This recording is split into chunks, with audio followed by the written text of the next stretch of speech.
Ladies and gentlemen, welcome to the Grape to Great live tasting live from Prestwich. How the bloody hell are you guys all doing? Welcome to what we like to jokingly, but not that jokingly, refer to as Happy Treason Day, ungrateful colonials. To celebrate the 4th of July, we're drinking unbelievable. 5th of July? Shut up. Oh. 4th of July was yesterday. Today's the 5th. What? Sue me. It's 24 hours. But we're tasting unbelievable wines from California, yay, to celebrate International Treason Day. Those sons of bitches. One thing I saw was quite funny. You know, Americans call everything, they use the date and then the month and then the day. So it's 9/11 or it's, whatever. They kept the 4th of July, and they call it 4th, which is the only date that they refer to as the 4th of July, and it's the one that fucking stings because it was like, we're not going to stay in your country, but we'll keep your fucking date. That's what that was quite funny. We've got an amazing lineup of delicious wines for you beautiful ladies and gents here this very fine evening, made even finer, Barry, by, well, if the Germans didn't get beaten. Schade, Deutschland, alles ist vorbei. Alles ist vorbei. Very sad, very sad. Very sad seeing Germans get knocked out of the Euros. Very sad. Very sad. It's sad. It's the saddest. Yeah, I really feel for them. It's sad. Yeah. So sad. Anyway, back to tonight. We've got a brilliant lineup. This is here just because we did it on the in-store tasting yesterday, or at least I did, and Barry and I have just drunk about half a bottle of it. We would have given it to you guys, but unfortunately it's fizzy. But it is by our producer du jour, Racine, unbelievable producer, making Burgundian-style reds and whites and fizzy wizzies. It's 83 quid's worth of champagne style. 100%, not from the champagne. It's from sparkling. Yeehaw! But it was very champagne-like, still very fresh. Indeed. And you can see that little signature of one of the finest champagne producers out there in Pierre Peters. Really beautifully put together. And if you've got £89 spare, then I'd suggest you buy it. Yeah, and taste it. It's very good. It's a bit of a tease because you guys didn't get to taste it. Anyway, back to what we're trying tonight. We've added in a bonus wine for you guys because I had it and because I wanted to share it with you guys. We've got an extra one. But Baz, talk us through the lineup of amazing Cali wines that we're tasting today. Something brand new to both of us and to all of us. I would say this is a new producer that I've never tried any of their wines from. This is Fire Mountain. We're doing the Myrna Chardonnay. Now, whilst the producer might be new to us, the winemakers are not. Rodrigo Soto and My Erasuriz of Erasuriz fame, Chilean producer par excellence. They've been making wine up and down the Americas for a long old time. This is a super duper Shardy from Sonoma. Then we've got a Pinot Noir, which, to be fair, Pinot Noir and Californian wine have a slightly tense relationship in as much as they like to call single varietal wines when they're absolutely 100% not single varietal wines. And Pinot Noir has been a bit of a wounder for that. If your Pinot Noir is 14.5% and leaves massive tiered stains down the side of your glass, it's probably not only Pinot Noir in that glass. This, however, is 100% Pinot Noir by Litorai. Ted Lemon is a legend in biodynamic viticulture, and he does a lot of consultancy on those kind of practices as well. Domaine Rouleau, Merceau producer, again par excellence. He was their head winemaker and viticulturalist, and that's not a title that Yanks often get in the heartland of genteel French wine production of Burgundy, but that's going to be really exciting. I tried it yesterday. Very, very interesting wine. Then again, a producer that we have come across, and you guys may have come across as well, but rarely in this form. The winemakers here are the Molyneux family. That's from over in Sud-Africa. Andrea and Chris Molyneux specialize in Syrah in particular, but they also make all sorts of other stuff that classically Spartan based. Here they found a perfect plot. This is the Bedrock Vineyard, and they have gone to town. We have had their Syrah on the shelves downstairs in Grape to Grain for a little while, and this is a step up. This is their flagship. This is the one I haven't tried, so looking forward to putting my lips around that one. That's for sure. One thing I will say about this one, it says it's as well. 55% is a field blend, but 55% of the grapes are Zinfandel.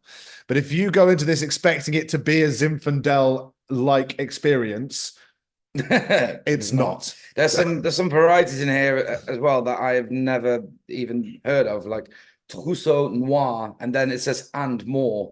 But we'll touch on that. What the and more means it's varieties I've never heard of. So yeah, really interesting. Lots and lots of stuff going on there. Then we've got one which is right up my strasse, and iconic, an incredible wine, the Pearl.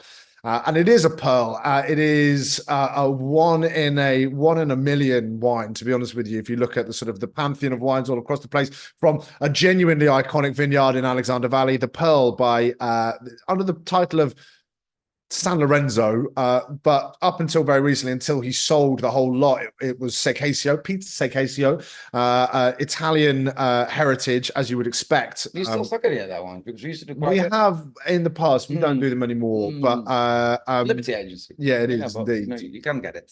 We can absolutely. Producer.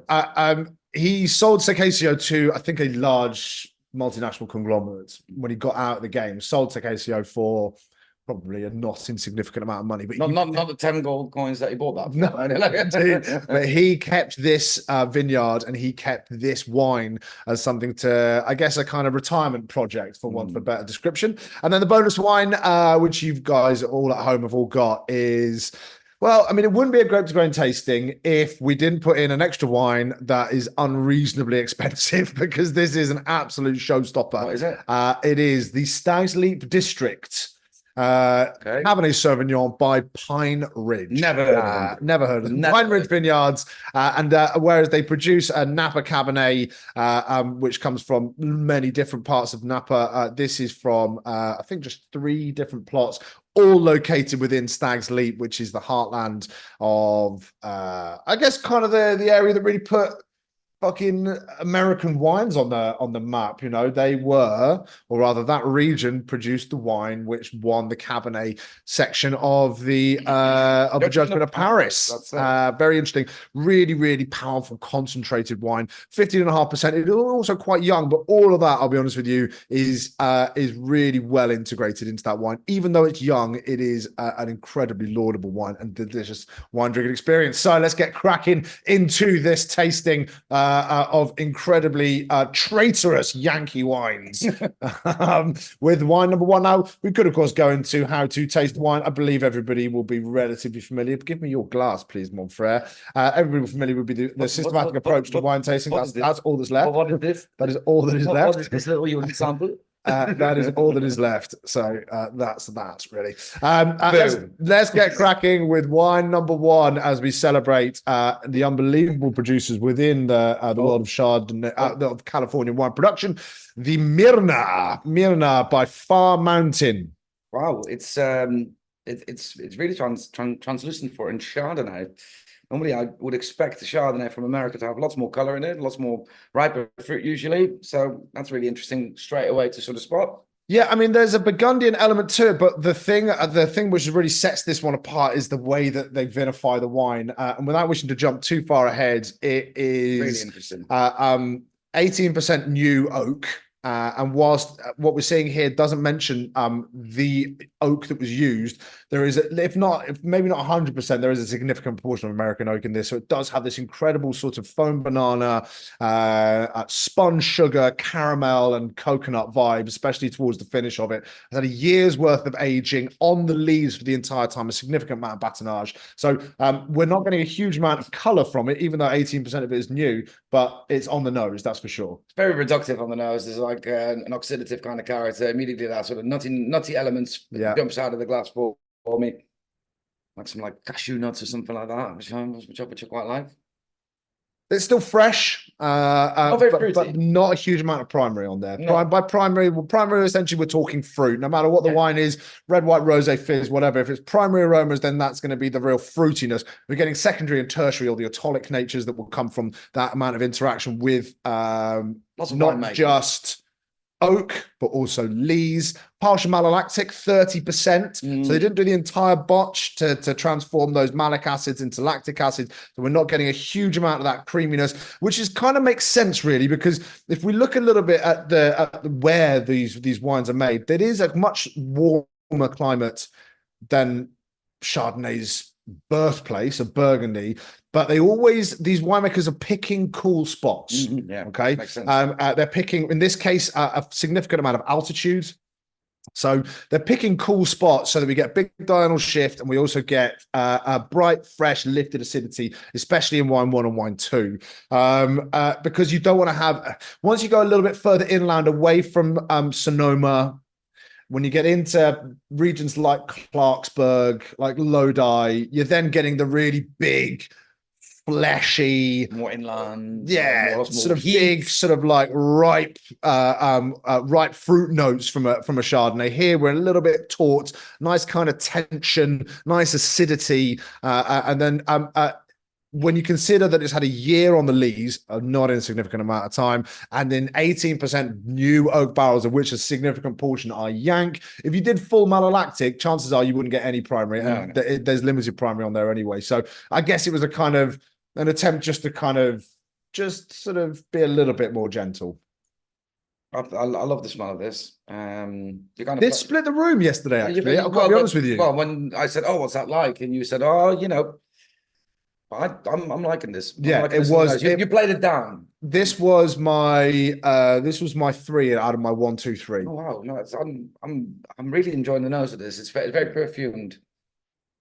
Lots of I do get that sort of like cooked banana kind of vibe. There's some exoticness going through that. Maybe a little bit of sort of underripe mango or something like that in there. Not a great deal of the kind of apple that you would classically expect. That's been completely overshadowed. No. So the classic apple notes you would expect from a Chardonnay, overwhelmed by all the other stuff that's going on there, which isn't necessarily a bad thing. Not necessarily a bad thing in any way, shape, or form. I need to take my hat off for this because it comes from the Bald Mountain. In the Mayayama mountains at 550 meters of altitude, like you said. So that altitude obviously plays a massive role. The hot days, cool nights, keeps them a prolonged ripening period intact. So you get that nice freshness. I'm loving the smell of this. Let's have a taste. Cheers, everybody. Prost, Schade, Deutschland. Germany are out. Okay.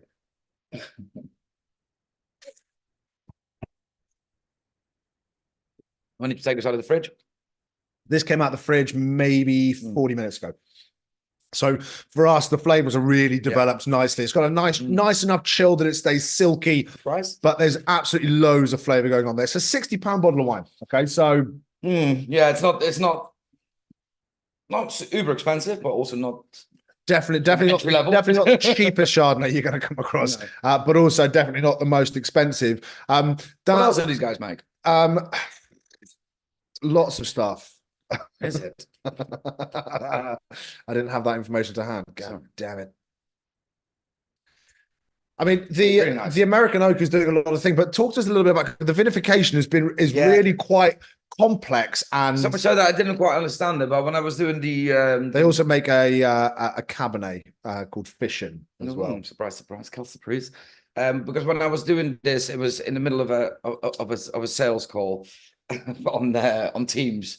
On Zoom, Teams, whatever, and I couldn't concentrate on it. It's like, what the heck? So they whole bunch press it, and then this is something that you might, because this is my second language, this is something that you need to. So whole bunch press at fractional pressures. What does that mean? Fractional pressures means, in other words, they would apply, and I'm going to use round numbers here, but they would apply a quarter of a bar's worth of pressure, right?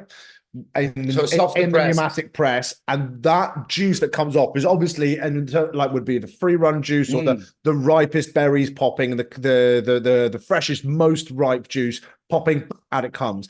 Once that pressure has been applied, they then separate that that wine. Yeah. Then they would apply from a quarter bar to a half bar's worth of pressure, a little bit more friction, a little bit more pressure, a little bit more other flavors coming out. They would then, once that all that juices then come out, they then separate that one off as well. Then they apply a full bar, So fractions, as in like, you know, a quarter, an eighth, a quarter, a half. Stages.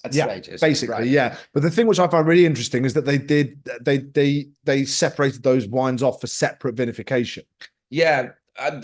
Immediately after that, when all the must has been pressed off the grapes, then it's settled for a significant amount of time, between 24 and 36 hours. And that's to in the open air. Well, exactly. That's to introduce oxygen to the must, which means then it starts to oxidize ever so slightly, which then explains these kind of nutty kind of compounds that you get in the wine. Then for elements prone to oxygen to drop out and have multiple presence to follow through the aging process. So I couldn't get my head around that. Essentially, what they're saying is, if it becomes too oxidative, it doesn't end up in the blend of this wine. Okay. From it. Yeah, whether it goes into the bin, I doubt. But it won't go into this, which is one of their kind of top end expressions of Chardonnay. So they take because they want oxidative, but they don't want the things that are too oxidative, because it's about to go into a year's worth of oak aging, which is also has micro oxidation because it's not hermetically sealed. So they don't want that. In the same way as they only partially malolactically ferment the wine, they don't want too much stuff, because they know at the end of the day it's all ending up in lees aged in barrels and stirring, because that's the next stage about it. Is there's batonnage, but it's a kind of tapering off process where they start to stir those lees a lot at the beginning, so it kind of supercharges it, and then as you continue, it ends up being once a month for like the last few months of the aging. I guess when I was reading about that part, I think, you know, whilst the wine is fermenting, the longer it ferments, the more lees will occur, and these are heavier lees, which means you'll get more interaction the more you would stir it. So heavy batonnage at first when it's fine lees, and then less as they clump. Yeah, exactly. Less interaction. I'm not sure. I think it's more the fact that they want to get all of the lees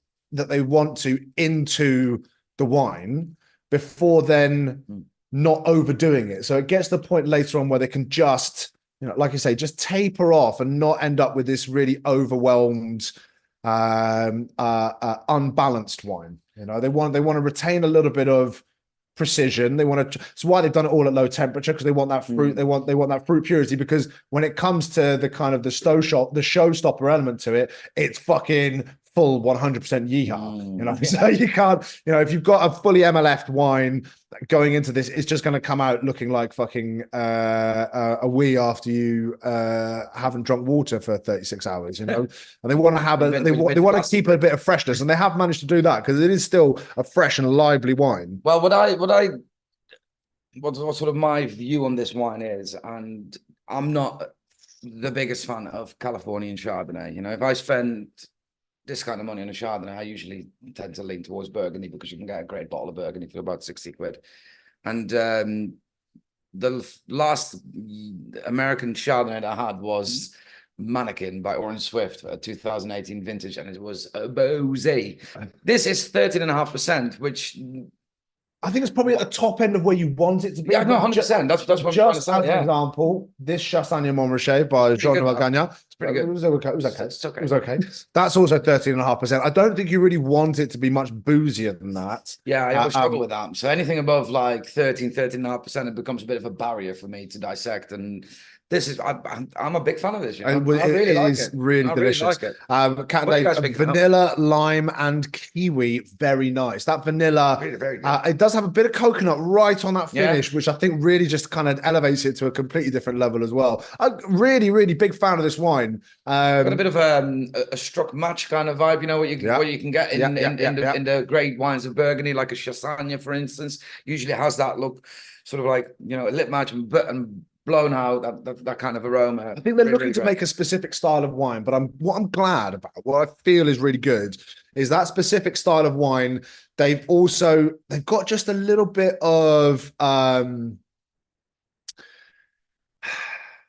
self-awareness that if they do all the other stuff that they want, what they want to do, what they want to have shine, those is that aging quality. And they know, because they're not foolish, they know that if they go full fucking dicks out all the way through, that they're going to have a problem.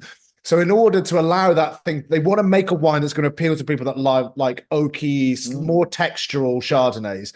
But they also want that wine to have a degree of freshness and a degree of vibrancy and energy. And they know that they don't want it to be too Cali, but they want it to be Cali enough. And that's good, because we know that Cali wines that go too, Cali Chardonnays that go too Cali are a bit fucking, come on, lads. Just like, you're not, who are you trying to impress here? Because it's not us, right? I'm a big fan of this. And like I said, when I asked you, when I came in, I was like, oh, what's that like? You're like, split the room a little bit. But yeah, I think you play that down. For me, it's up my street. And yeah, I'm a big fan. I guess. Well, I mean, up for me. If we look at sort of where we're at here, we don't need that one. So we are in California, yay! And I guess the main focus for us up here, we had the Fizzy Wizzy came from down here in the Santa Rita Hills, but we're up here in the North Coast.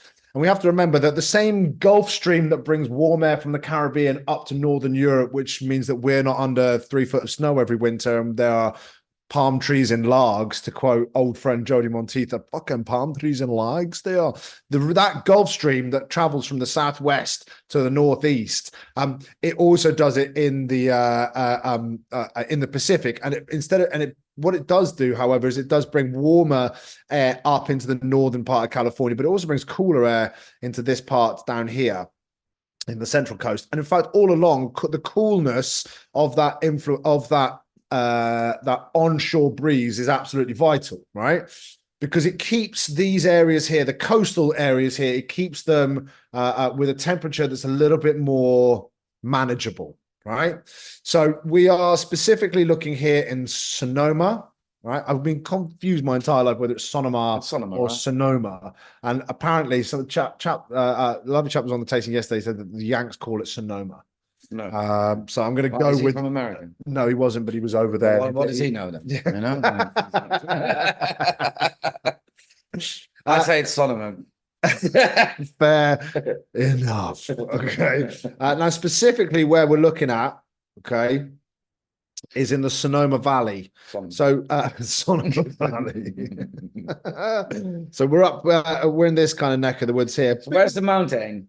I don't know. More inland. There's that the mountainous area over here. Sort of like that side. You're a bit on delay actually on the thing that you're looking at. So okay, there we go. So from memory, what we're looking at here is just this kind of Sonoma Mountains just here, because it creates that sort of like funnel. Remember? No, that's actually that's further south, where the cool air from San Francisco gets dragged down. No, that's just north of San Francisco, isn't it? Yeah. So this kind of here, we've got good altitude, so we keep some freshness, but we're a bit inland, which means that we do still get some nice kind of some nice exotic fruity notes up here. So an interesting wine, well made, and not tilting too far in any one direction. So it smells like 7-Up. Do you have you got 7-Up in the UK, or is it just Sprite over here? You know, Fido Dido. Do you know what that is? Yeah, we have 7-Up. Have you? We've got more than you do. You have just licorice water. That's not true. We have 7-Up and Fanta. 7-Up. 7-Up. One Fanta Light, please, Brev. Yeah, what's that all about now? Don't get it. Anyway.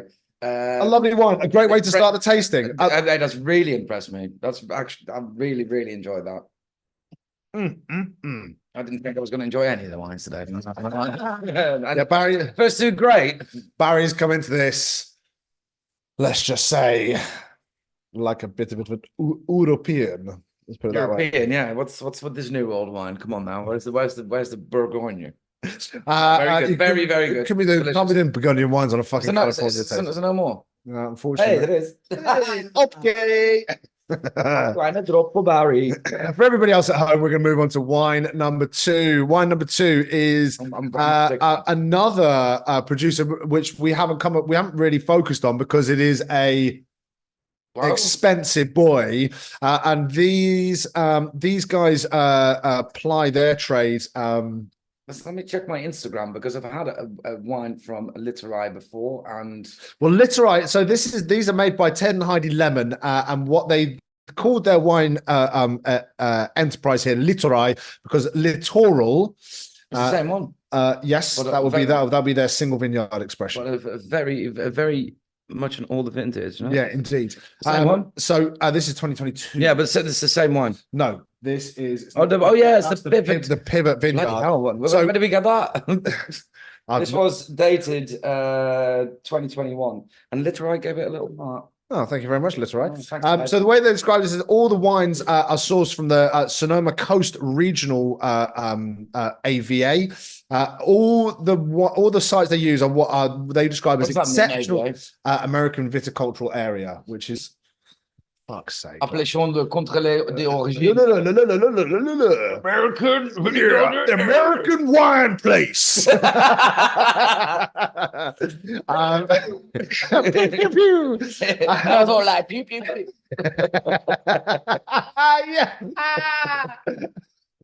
We got like pew pew pew pew. Have you seen the one as well with the dog who's getting sworn in? No, it's like an American police dog. He's got his paw. Yeah, he's got his paw on a Bible. It's like you're going to fucking jail, Ted. Anyway, so it comes from I think 4 sites. Also Mendocino, so a lot further north within that area. Not this one. Oh, why did they say it then? This because they also have vineyards in Mendocino, but this is the Sonoma Coast Pinot Noir. So it's only from the Sonoma Coast, right? And it comes from 4 different spots. Richard Ranch in Annapolis on the northern tip of Sonoma. 10%, that's 36% of the blend. 10% comes from Balinard Vineyard in the western hills of Sebastopol. And then 33. Oh no, that's and then 33% come from a couple of different lots: Hirsch, Maze Canyon, The Pivot, Haven, and Thierry. Thierry Vineyards.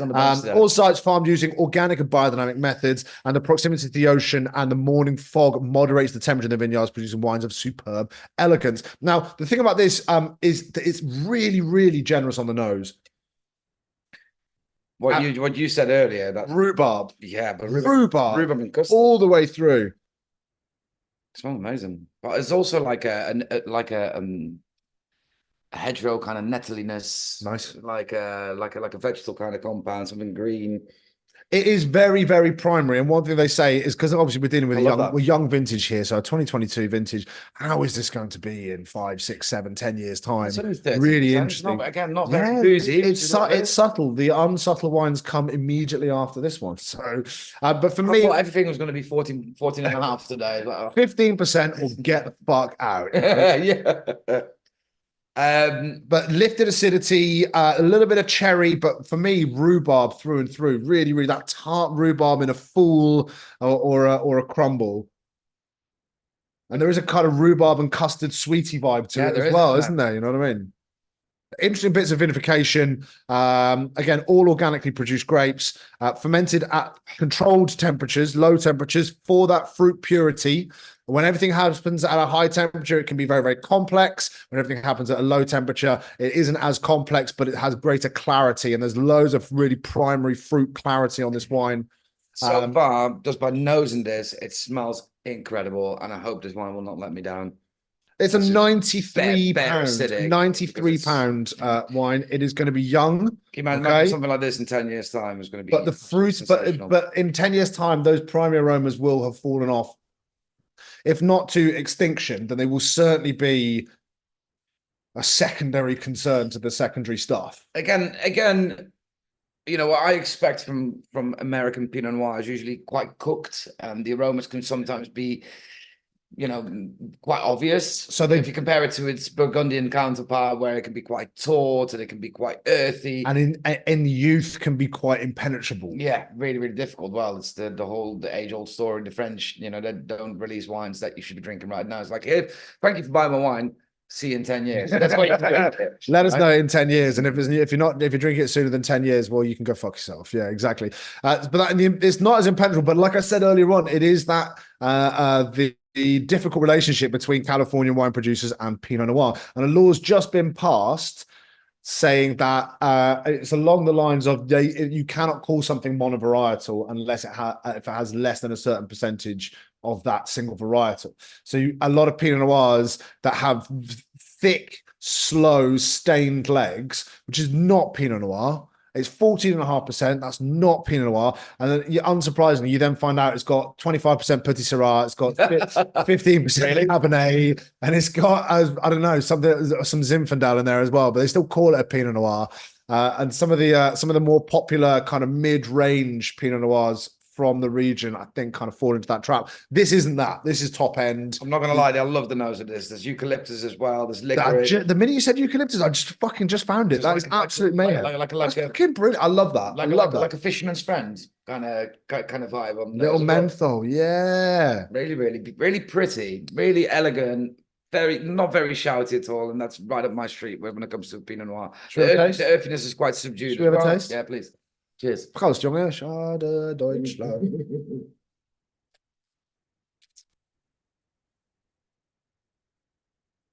Now, we opened this wine yesterday for the tasting, and fresh upon opening, it was more acidic. That is delicious, mate. It has now softened, and I think we are drinking that at a way better. Was it? Again, when I said, "Oh, Litra," I was like, "Yeah, a bit young." He said, I'm really, really loving this. What's the price on this? It's 93 quid. One of the top ones? Definitely. But in fact, the top one out of all the non-bonus wines. Yeah. It's fantastic. It's absolutely superb. I've not had a bad one from them. However, I've only tasted red wines from them. They make Chardonnay as well. Literally, I will 100%. 100%. So Ted, like I said, one of the forefront runners of biodynamic viticulture, and someone who's done an awful lot of unsurprisingly, they make a bunch of Chardonnays as well. Well, there you go. We need to get some of the Chardonnays on the tasting. Wine worth staying in for. Okay. Literai Chardonnay next week. Let's go.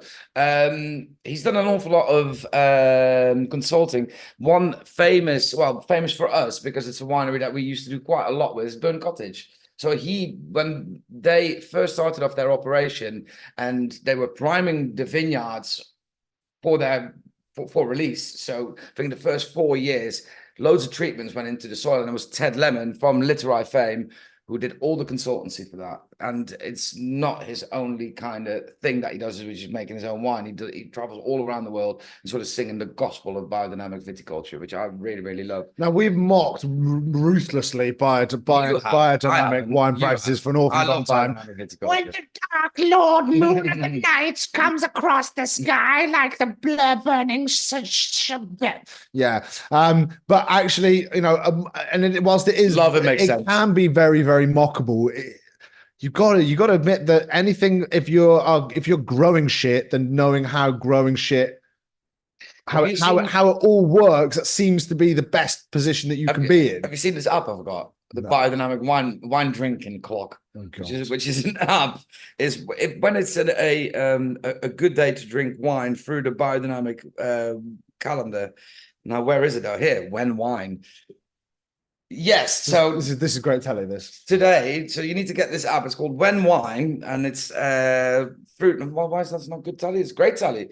I'm giving you the tools of when you should be drinking wine. If you got this app, it tells you if it's a good day. And today is a flower day, the 5th of July, and yes, it's a good day for drinking wine. Now, if you go back to maybe yesterday, it wasn't a good day for drinking wine. That's why this wine wasn't drinking great yesterday. Oh, there you go. Oh my God, ladies and gentlemen. When wine on the It's almost like they're making it up as they go along. Rosie and Lee at home say it's not that we don't like Pinot Noir, but obviously we only like top end Pinot Noir. This is great. Imagine one thing which what this wine really says to me is potential. Because whilst it's drinking great now, I don't know that it's drinking like a wine at 93 quid. I feel like it's a wine that I disagree. I'm really enjoying this. But I guess all I would say then is, how is this going to be drinking? And what You remember? Barry remembers his first shift. So tell us and everybody at home. Yes. How is this going to change over the course of time? How would this wine be different from the way that we're enjoying it now to the way that we would enjoy it in 5 years and then maybe 15 years time? Well, the main thing that is really important with this wine is that it becomes less acidic. The acidity will calm down over time in the bottle, will become more of an integrated product. Alcohol becomes more integrated as well. It becomes just think about it as like a velvety kind of drinking wine. And at the moment, I think it's already there. The tannins are so supple. There's hardly any tannin. Yeah. Really juicy, really fruit forward. There's loads of incredible aromas going on with the wine. They will become the acidity won't fall away completely though, because it starts off so high that after 5 years the acidity will still be there, so it still will be silky and fresh, absolutely, and vibrant. It will get even more silky, but other flavors will start to come forward. Massive fan of that. Is there any more? Good. Yeah, there is. So we were talking a little bit about what we would pair this with, because sometimes it's hard to come up with like a showstopper red that would the Christmas Day is the classic example, because what can you put with turkey that's not going to just make it like you're not like every mouthful of turkey is even less flavorsome. The essential rule of pairing wine with anything is that your wine should not overpower your dish. It should enhance and accentuate. It shouldn't wipe it out completely. And this is something that would go with a white meat like a pork or like a push like a turkey, but it's going to absolutely fucking smash with something high fat, isn't it? Like a Christmas Day schnitzel. The Dutch, they just can't help it. Put it in bread, and then after you put it in bread, put it in no, I agree. Turkey for me, they always shouts Gamay or Pinot Noir or something with low. But something because it's got this beautiful kind of red currant and rhubarb vibe to it. It would go great with something, and the high acid that comes naturally with Pinot Noir would go great with like a duck breast with like a red currant sauce or something like that. Maybe duck à l'orange might be a bit of a stretch because it would be a little bit, fighting against one another. But something like that, or something like a pork belly, again with really high fat, but actually the meat content is a sort of or lamb, something like that. Because we were talking about the menthol and eucalyptus notes with it. We go great with like. If I have lamb, I have either Cabernet Sauvignon or Cabernet Franc. That's it. All right, that's the rules, is it? Yeah, Cab Franc, get the fuck out of my house. The rules. Nah, this is. Pretty is a great way to describe this. It's a very elegant wine. Now I get like strawberry notes on the nose. It's super primary and in such a great wine, such a delicate way. I'm in love with it. And second time I'm experiencing Litar rye wine. I remember when I drank that bottle back when it was in the shop, and it was sensational. I just came out of the Animatic and I was like, well, there's a third of a bottle left. Nobody's going to buy it, so. Put it in my glass, and it was sensational. It was really, really good. No, really, really impressed with that. I cannot believe 3 out of 3 so far, because this was really good as well. 3 out of 3. So I'm going to like at least half of the wines. Now it's going to go into difficult territory. See, for the guys and girls at home, this is going to go into territory again. So we're up in the North Coast. That video when there's this mum with her little kid and he cracks an egg on her head and goes like in the microphone. It's like they're doing like a little cute TikTok thing, and he grabs an egg and cracks on his mum's head and just goes shouts in the microphone. That is what I think this is going to be like. Amplified wine. That's real niche memeing from Baz. I've seen that video a million times. So North Coast again, Sonoma again, but we are very specifically looking in Sonoma around here. So around Sebastopol, so up here at the very top end of the Sonoma coast, up here, that's where we're looking at for the first vineyard. What was the first vineyard called? Oh, sorry. The first vineyard that I spoke about from the 3 plots that this comes from. Fuck. It is is Richard Ranch in Annapolis, so up here, the very top end, and then a lot of the rest of stuff comes from here in Sebastopol, which is Russian River Valley, but I guess falls under the wider Sonoma Coast region. It's more coastal than anything else. So that's where these wines come from. That cooling influence playing a huge role, but we're not dealing with much in the way of altitude here. So. Right, we move now after this one. Do we have to? Because I'm really enjoying this. So we're going to talk about it again. Tell us a little bit more about the vinification, actually, because we haven't gone massively into that, to be honest with you. In fact, we did. Well, it's most of the winemaking happens in the vineyards with these biodynamic preparation practices, certain cycle of the moon pruning, playing the classical music whilst it's aging and all that. But it's I don't know if they do that, but they certainly do a lot of other stuff. Stainless steel fermentation, and they bunk out with the vineyards to keep them company at night and all that through when it's sing Enya. That's the thing.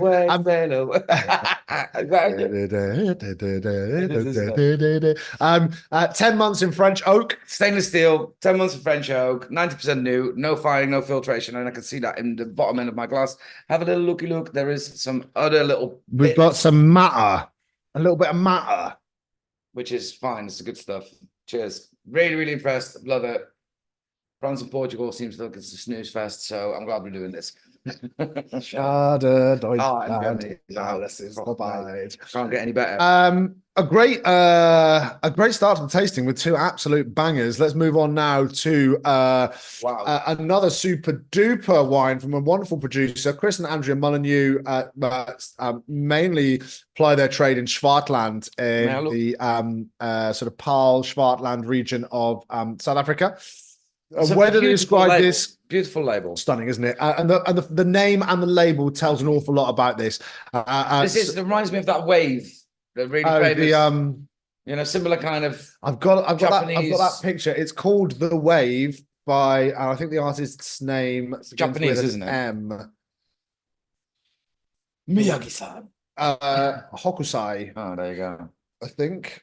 I've got that. The Great Wave by Hokusai. There was like I don't know when I bought this, but it was like this paint, but like this thing for adults for a great night in date night, and there's a paint by numbers thing. No, no.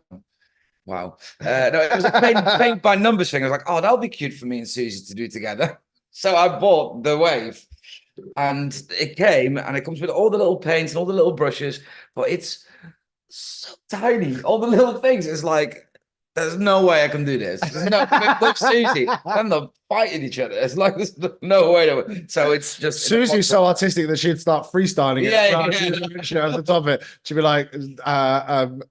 like, fucking Japanese. We will 100% fucking Japanese. You see what they did to my country.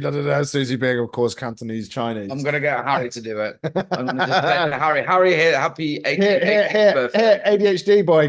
Fucking he'd be like that. And he'd come up with an absolute masterpiece. Exactly. We're like, how did you do that? And he was like, I don't know. I saw the Matrix. I just did it. I saw the code. I just did fucking hell. I'm going to make some money off you, son. Brilliant. So Chris and Andrea Molyneux mainly plying their trade in Swartland. However, Andrea comes from San Francisco Bay Area. So this is a passion project going back to her root, going back to my roots. And they describe a chance encounter with an incredible sight. Yeah, well, that's kind of it. And when I was reading up about this, that sort of made me chuckle a little bit. It was a friend who tipped them off on this great site that nobody was doing anything with, and then they went, how could we say no? And they make these beautiful single vineyard expressions of this fog monster project, which is relatively new to them. Started off in 2012. But it's not. They're not ingenue, to use the French word. They've obviously been doing it in South Africa for a long time, and 2012 means that was that when their first vintage? It was certainly when they started the project. Now the thing about this is it is an old wooden ship, an old field blend, in as much as Stings the nostrils. What's the ABV on that? Yes, 15%. Oh, there you go. That's probably why. I'll tell you what, this is also smelling so much better than it did yesterday. To be honest, I'm mocking it a little bit. It does smell really nice, but you can tell that the alcohol is present. The wine Zinfandel, is it? 55% Zinfandel, and yeah, good luck finding the Zinfandel in that. It smells it. 15% Carignan, 10% Mataro, so Carignan, aka Mathuelo as well, and Mataro, aka Mourvedre. It smells a bit like nail varnish, I'm not gonna lie, but in a good way, fruity nail varnish. You know what I mean? The alcohol that you get from nail varnish. It's like it's really pronounced because I hate it when Susie like uses does anything with the nails, and I always say it's like do it when I'm not at home because it fills the whole room with just and like. But is that the nail varnish or is that the nail varnish remover? I don't know. I don't know what the difference is. Whatever girls do, we don't understand. That's obviously core memory for me. It's like a core aroma memory. But it is fruity. It is like mulberry bush. See, for me, it's not so much on the nose this time, but when I freshly opened it yesterday. What's that liqueur that Craig Harper makes? Bramble. Is it called Bramble? Yeah. That's what that smells like. Right, okay. That's what that smells like. So when I opened it yesterday, it was fennel-tastic. It was super aniseedy, but specifically fennel seed, coriander seed. It was dry spices. Beautiful phenolics. It's fruity, it's spicy, it smells great, but there's buoys, which I know some of you guys at home really will love this wine. Now it's not as deep and dark as I was perhaps expecting. And when you it shows me that this might be a wine with age. It depends on the grape, right? 2018 is the vintage for this. 6 years. There you go. I mean, you see, there's a little bit of bricking going on in the outlines of the wine. So it also does still have a halo of complete clearness, which means that still 15%. That's good. Pew pew. Cheers. America, freedom.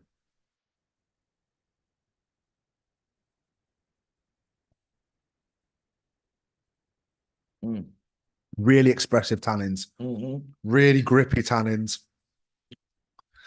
and then it gives way to like a cigar humidor, slight coffee. That's nice. I really like that actually. It's not my style of wine. I'll pour you some more. Stop it. No, that's really good. So some cheese. Yeah, or some food with the a little bit grippy, aren't they? Tannins are a bit expressive. I struggle to say that it goes well with cheese after Rafa just destroyed that as a concept. We can never say that again. For those of you that don't know, Rafa, unbelievable winemaker and superb human being from Bodegas Balamayor in La Rioja. And he described it's a Spanish idiom to say that they're giving you cheese with that wine because cheese makes all wine taste better.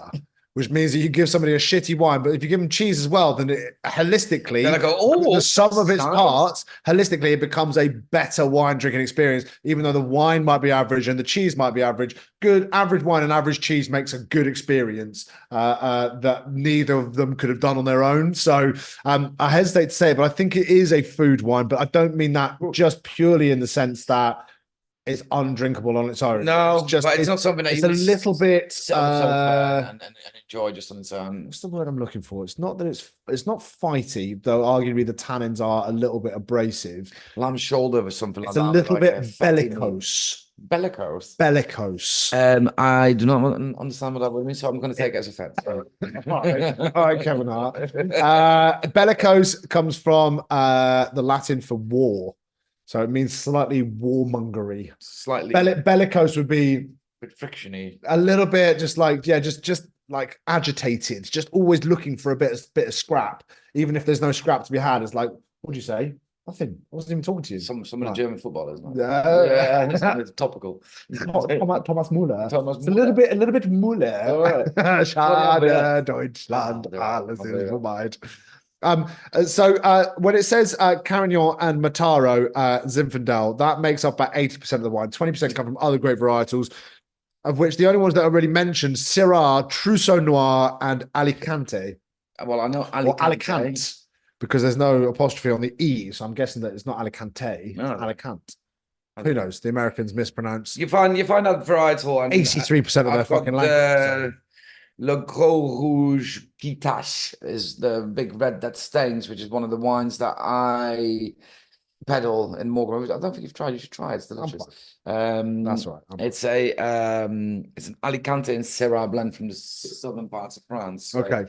Actually, the same chap that we were talking about earlier on yesterday's tasting described it as the kind of wine that his wife would drink, and she comes from this is the guy that's not American. That's got obviously she's very French wife, right. And she comes from Ralo or Rabo or something like. Anyway, right down in the very, very southeastern corner of France, and so she drinks a lot of Syrah, southeast. So she drinks a lot of Syrah, and she drinks a lot of fucking Grenache, and she drinks a lot of fucking Mourvedre. So the Mataro, yeah, exactly. You know, so unsurprisingly, this would have been right up her street. One thing I guess which is quite interesting is the way that the vinification of this. 3 weeks on the skins. That's not a huge. That's not particularly notable. I'd say for red wines, it's probably about normal for the extraction. But then the must was pressed into third fill, 225-liter neutral barrels. So small barrels, but they described it as neutral after third fill. That seems a little bit premature to me. But 12 months in oak. And then racked once for clarification before being bottled. But lots of stuff happening at low temperature as well. And pigeage, 1 pigeage given per day. Is that pumping over? Yes. Yeah. Moving the skins around for the wine. It sounds like that's a field blend of 27 varietals. Yeah, the majority of those three, Zinf, 27 Carignan, Mataro, and then that 20% of it, because it's a field blend. It's what they've got. Yeah, exactly. Just explain to everybody at home what a field blend actually is, though, because a field blend is whatever grapes grown in that one single vineyard area, and it could well be that there's rows of Zinfandel, but then there's two little bits of vine that are Carignan or something like that, but there's 27. That seems crazy. It's not something that I'm very familiar with. The vines were planted in 1888, so it's particularly old vine as well. I'm not mad at this. I really like it. It's really good. Yeah, it's a drop off in terms of the style of wine that I like after the first three. I'm not. I've grown up from the Bogle days. Have you now? I'm beyond Bogle. I'll still 100% stick with FMC, but I'm beyond. I'm after Bogle. They only produce 1,400 bottles, just under 1,500 bottles of this. Yeah, so it's very, very small production, hence why, it's the price is the price kind of thing. The price is the price. The price is the price. There's no Bedouin markets in Morocco. Get a little bit discount now. No, the price is the price. The price is the price. So it's funny. Actually, when I was in Marrakesh with the lovely Mel, and we were out doing a bit of haggling, and I was getting right into it. And I was like, oh, please, and you're like, no. Did you have one of the? I know. So I've never been to Morocco. I want to go. It's amazing, and if you do go to Le Khazar, because it's the fucking bollocks. Without my kids. Without my kids, leave them at home. I mean, you could take them to Le Khazar as long as you like jumping in and out of a pool and getting weighted on hand and foot by incredible people. Yes. Okay. There you go. Let's go.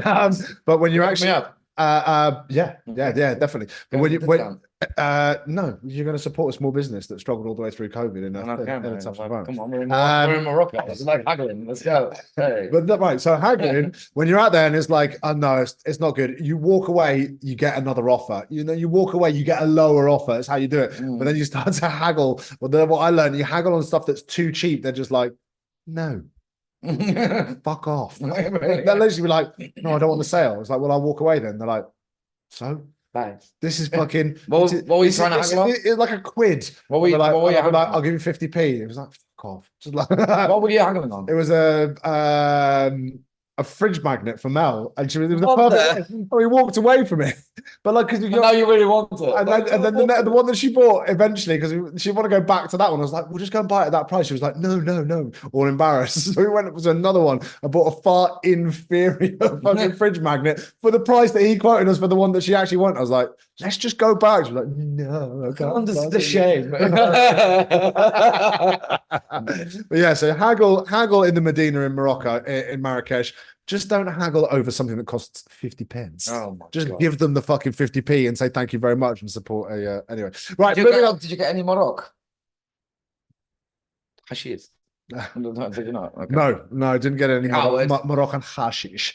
Wine number 4, The Pearl by San Lorenzo. Hey, I'm looking forward to this. I've never tried this. So really, throughout COVID, the real COVID, yeah, 2020 year, obviously, we were buying lots of wine, and we were buying about 800% more wine than anybody else because nobody else was doing stuff, and we were smashing it because we were the pioneers of the live tasting, the very first, and still doing it, by the way. And our rep at the time who worked, it was an old friend, Jem, who's now actually moved on from Liberty, now works for someone else, and he was like, guys, you've save those, there's like still bonus time for me at the end of the year, and he's like, I'm going to get you guys an incredible bottle that speaks your personality. So I got a bottle of this, which one I'm now fucking livid about, because that's 160 quid's worth of Chassagne Montrachet, and he gave me that, and that's 80 quid's worth of fucking Zinfandel. However, at the time, I've got to be honest with you, it was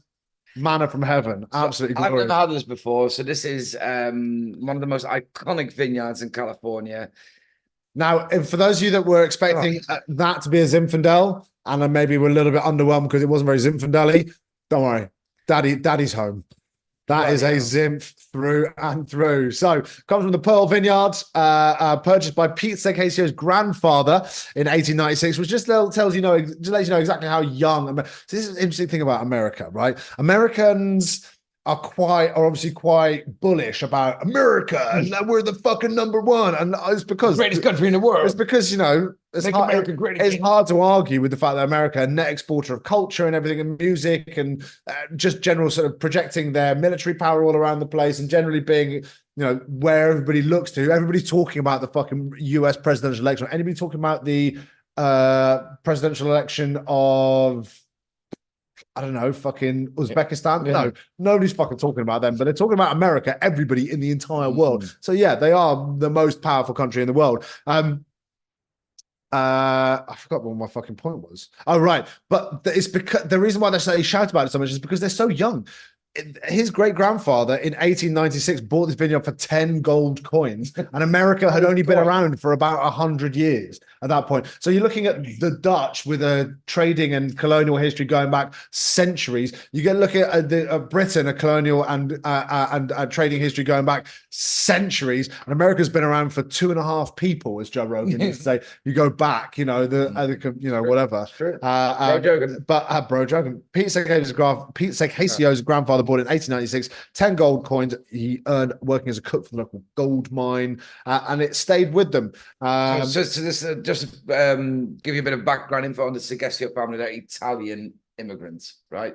We got over to California. Yes, this is Primitivo. In essence, yeah. Just about the Bedrock Hill, Cat and Dave say plum jam with a drying finish. Those tannins really do dry it out, isn't it? But good stuff. Italian immigrants, as you say, the Segasio family. Segasio. La faccia, brutto stronzo, che cosa, ragazzo? Un caffè! And San Lorenzo is named after San Lorenzo is a very famous Italian wine producer.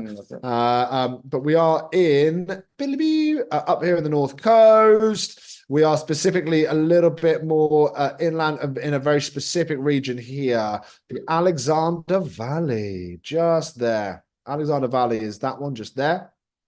And the Pearl is right there at that crossroads. Have you been? No. Oh. That's exactly what it is, right there.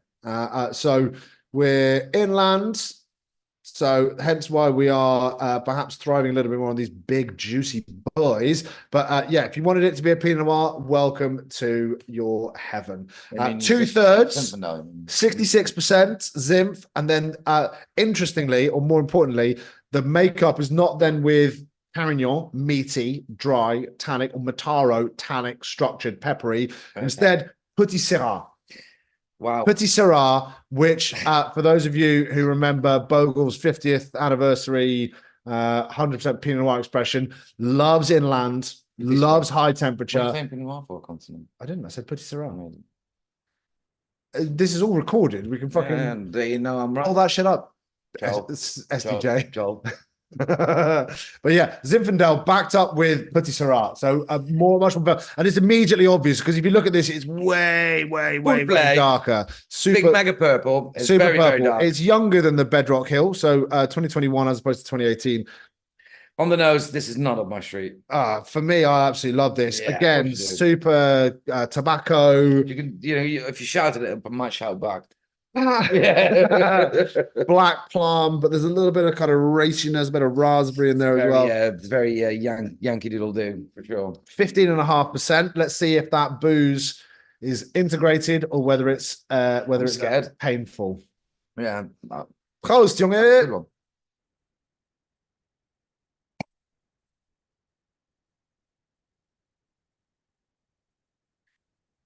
A little bit abrasive on the booze. A little bit boozy, but silky with a real concentration and depth of flavor. I'm mad at that, but I was going to hate this. I really did. I thought you can't say if you think it's no. As soon as the camera goes off, Barry will turn around and he's done this on several tastings. No. He goes, I hate all of the wines. No, that's not true. I might have said that once. Not true. We've got to be authentic. What tasting was that? I think it was when we did a producer spotlight and we were doing something with them and they were watching. Oh, yeah. You were like, great, oh wow, oh my god, that's amazing. And then after he was like, all shit. Probably not what I said. Like, people trust us. I mean, there are a few things, right? There are a few things about this. I like to finish it. It's had 16 months in oak, but 100% French oak. Okay, immediately calms it down. It's not as shouty. French oak is naturally not as shouty. 16 months is going to calm some of those the abrasiveness there. 30% of the barrels were new, which means that 70% were not, which again just is the mark of somebody taking it a little bit more seriously and not wanting to just make a super shouty wine. But I find that quite interesting that the best Yank wines are the ones where they don't go full Yank. Well, I think American oak does it manipulates it interferes. It becomes the front runner, and when you overuse, and particularly when it's like 100% new American oaks, like they do that on the cheaper end of the spectrum, and we made a decision that to hide a lot of pish. Yeah, exactly. It's like, how do you say, the cement in between the grouting. Yeah, the grouting's like, that doesn't really, just whack it in American oak and it will taste of vanilla, and everybody like make it taste better. Yeah, exactly. Yeah. This is and I see, and particularly because we kind of made the decision of, when we do these tastings, they need to be wines worth staying in for, and that's become the tagline of this now, which I've come up with, by the way. And he did.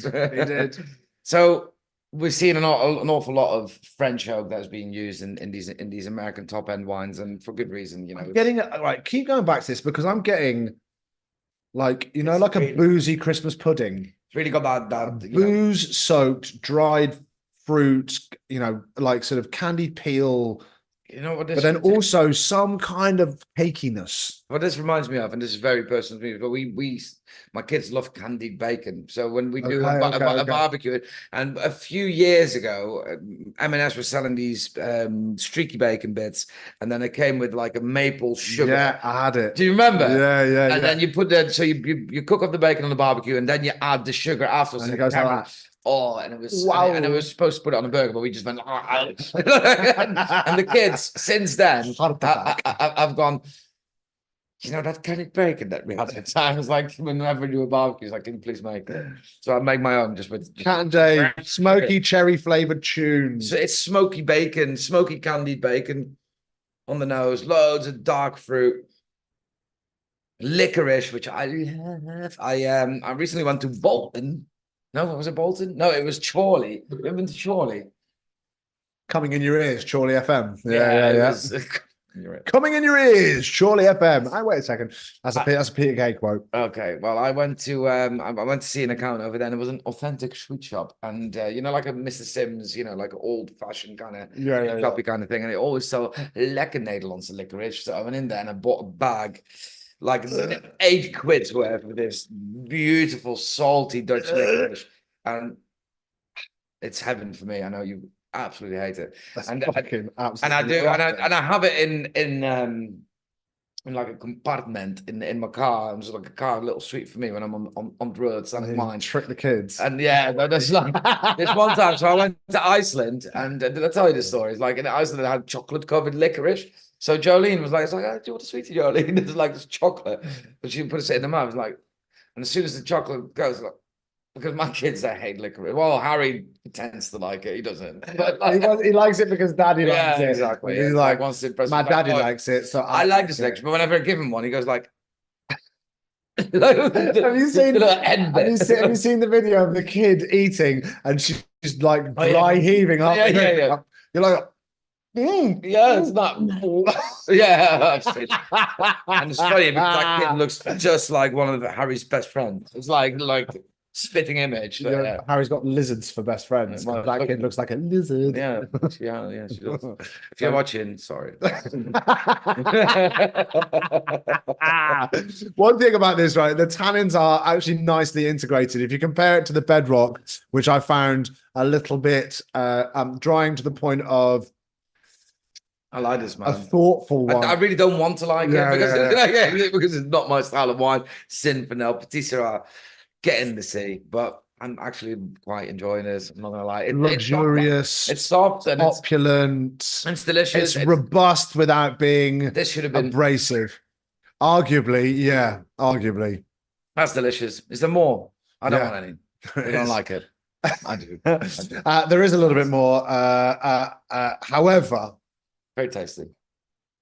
However, we're going to move on to the final wine of the year. Was there any of the vinification that we just? I mean, it's pretty limited in terms of what information is out there. No, there is. Unharvested at night, double sorted, so they go through a super. You know, only the best berries make it into this wine for obvious reasons. So £100 bottle. I mean, the Pearl Vineyard's an interesting one because other people make wine from that vineyard. It's not that everything. Yeah.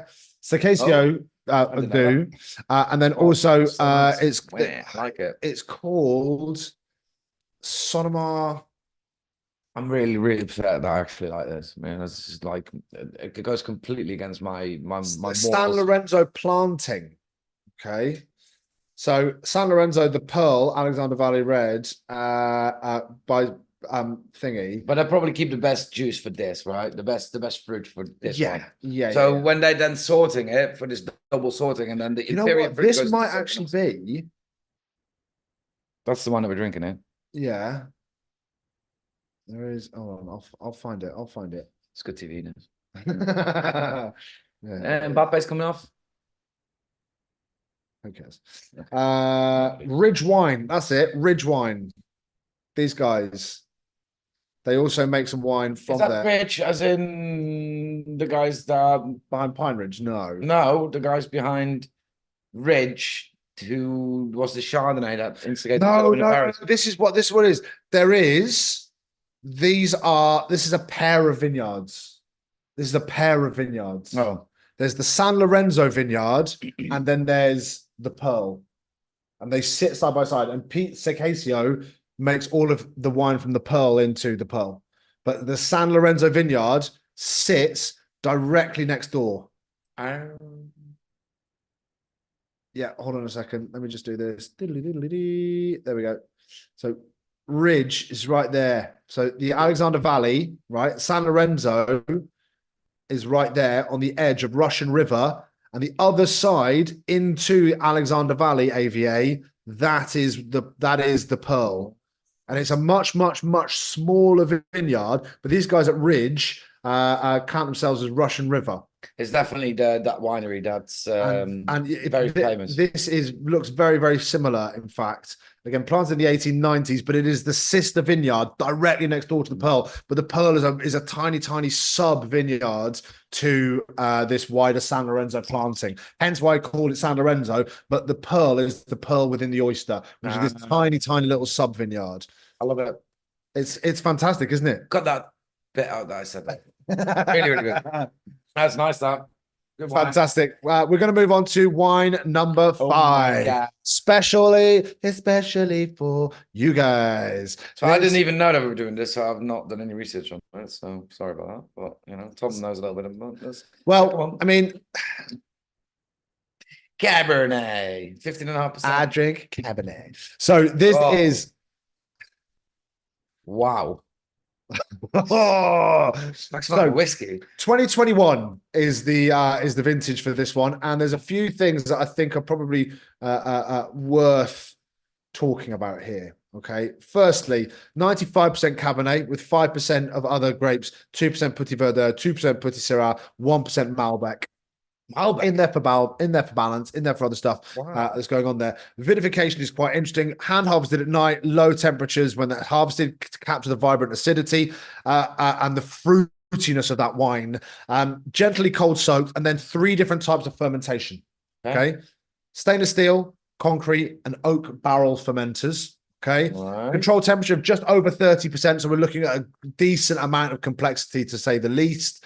Rigorous pump overs to extract color and tannins. Look at that wine, and you'd be like, yeah, no shit. Sustainable. Then interestingly, aging in 100% new French oak to meld the real bright fruitiness with that oakiness. But after 3 months in barrel, yes, the wine was then blended with the other vineyard components. Okay. So 3 months in barrel for the Cabernet and for the Petit Syrah and for the separately, and then blending together. When it was then further aged for a further 23 months. Oh. So 26 months in barrels, which means the youngest expression. This is 2021 vintage, which means this was still in the barrel about Christmas last week. Yeah, about Christmas, because obviously the fermentation. French oak, I'm guessing, for this 100% French oak, unfined and unfiltered. And the thing with me for this one is unbelievable concentration, of flavor on the nose. I love the nose of it, and it's classic cab. It's not stinging the nostrils, this, even though it's 15.5%. Yeah. Is it because we've just had 2 15% monsters, perhaps? I mean, no, it's subtler. It's also £215 a bottle. Well, this is how much? 215 quid a bottle. This is, for those of you that have had the Napa Cabernet, this is not that. This is taken from 3 different plots of land within Stag's Leap. We'll do a little bit of screen sharing here so I can show you guys what we're up to. So up here again in the North Coast, but instead of being here in Sonoma, we're now into Napa, arguably the area that put American winemaking on the map. Napa is where it's at. If you go up here to the top here, right there, you've got that's Chateau Montelena, who in the Judgment of Paris, Chateau Montelena won the Chardonnay category, going up against Chassagne, Montrachet, and Meursault. Have you ever had any of that ones? Can you get it? No, I haven't been able to get hold of any of it. Here is the Stag's Leap district. Okay, this is where Stag's Leap Winery ply their trade, and they won the Cabernet side of the 1976 Judgment of Paris. This is the heartland of American viticulture. Napa is way, way, way more renowned within America and abroad, but particularly within America. Napa. That's what it's all about. Sonoma, as we've seen, makes fucking phenomenal wines, but Napa is the showstopper. Napa is the headline act, okay? And the Stag's Leap District for Cabernet is the headliner of the headliner, you know? So this is where it all fucking happens. Known for Cabernet, to put it politely, hillside, really rapid drainage, lots of sun exposure, perfect for the Cabernet grape to really develop properly. The vinification, as we've said, is extensive and thoughtful. The wine at the end is deep, dark, intense, potent, powerful, savory. It's like leathery, cigar boxy, but there's a blackcurrant leaf. There's like a greenness. There's like tertiary spicy notes. There's lots of fruit purity, really blackcurranty and blackberry. Concentration on the nose, but not an overwhelmer. And actually, the alcohol isn't as nose tingly as the other ones that we've tried. Stop watching the football. So with a nearly goal there. So, can't believe they made that so. Let's have a taste. Well, yes. Prost, everybody. Let's have a go at this one.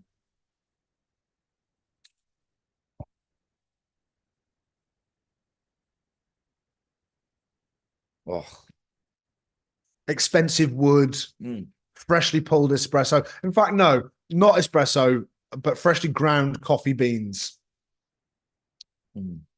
That's the fucking best. When did you open up? So this I opened for the Judgment of Paris tasting. I didn't open it, but I Coravanned it for the Judgment of Paris tasting last month. Oh wow! So we've been dipping into it. It's 27.5 quid for 100 mils. This one. It is not really not an everyday wine, but I've opened it for you guys now. I opened it yesterday, and it is drinking better today than it was yesterday. All of these wines. You know why? All of these wines. You know why? No. The wine app says today you must drink wine. Today it's a good day to drink wine. When wine? Yesterday, good for wine? No, it was a root day. Today, yes, a flower day. Tomorrow, purchase the app. No. Fuck you. We'll see tomorrow. Concentrate on the palate, multi-layered, super, super complex. Absolutely fucking loads going on. The tannins are really integrated. The booze is really integrated. And even though this is super, super young, it's still drinking gracefully. It's still drinking potently. Ooh. Oh.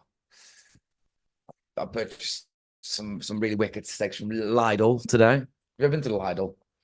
I've got a Lidl Plus card. You get really badass discounts. And yeah. It's basically free from there.